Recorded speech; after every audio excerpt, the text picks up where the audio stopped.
তো গাইস, আসসালামু আলাইকুম। অনেকদিন পর একটি ভিডিও নিয়ে আসলাম আপনাদের মাঝে। এই শীতে প্রথম ঘরে পাটিসাপটা পিঠা বানিয়েছি, সেই রেসিপিটা আপনাদের সাথে শেয়ার করছি। এখন আমি প্রথমে ঘন করে দুধ জাল দিয়ে নিয়েছি। এখানে 2 কেজি পরিমাণ দুধ আছে, সেটা ঘন করে আমি 1 কেজির চেয়ে একটু কম পরিমাণে করেছি। এখন এখানে চালটা আমি মেশিনে গুঁড়ো করে রেখেছিলাম, সেটা আমি একটা বাটা দিয়ে নিয়েছি। আর এখানে আমি গুড়টা গলিয়ে চুলায় গরম পানিতে দিয়ে গলিয়ে নিয়েছি।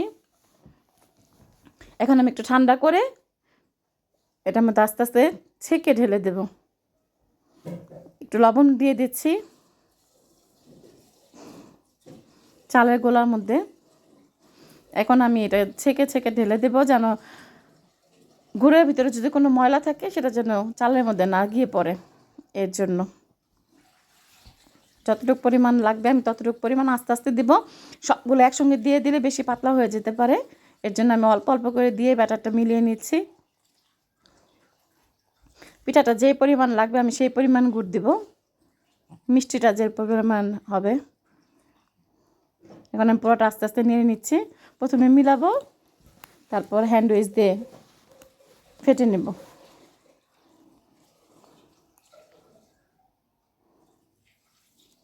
এখন আমি আরেকটু দিব।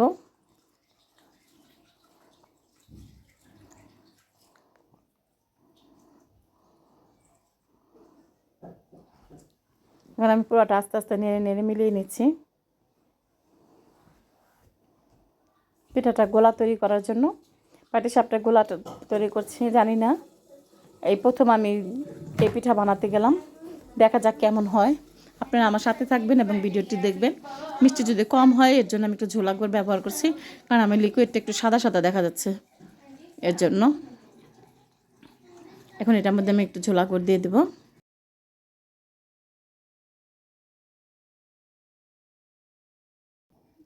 বিট করে পুরো আমি একদম নরম করে নিয়েছি, কোনো লাম্পস যেন না থাকে।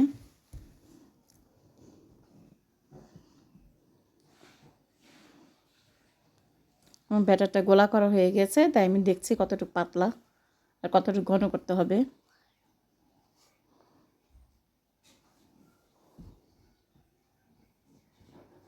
এখন এখানে আমার খিসাটা তৈরি হয়ে গেছে। দুধটা ঘন করে এটা আমি পোলার চাল বেটে রেখেছিলাম, সেটা দিয়েছি। এমনিটা ঘন করে নিয়েছি। আর এখন আমি ফ্রাই প্যানে বাটার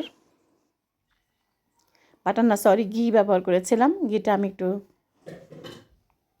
কড়াইতে দিয়ে নিলাম। এখানে আমার খিরসাটা রেডি হয়ে গিয়েছে। এখানে গরুর দুধ দিয়েছিলাম, সেটাও মিলে নিয়েছি। এখন আমি দিয়ে দিচ্ছি। আস্তে আস্তে আমি ঘুরিয়ে নেব, পাটিসাপটার মতো করে নেব।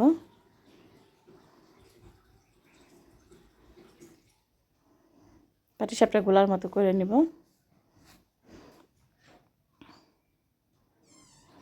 আমি ঢেকে দিচ্ছি। এখন আমি যে খিরসার মতো তৈরি করেছি সেই খিরসাটা দিয়ে দিলাম। এই খিরসাটার মধ্যে গুড়, দুধ আর পোলার চাল, গুঁড়ো দুধ দেওয়া আছে। এখন আমি পিঠাটা তৈরি করে নিচ্ছি।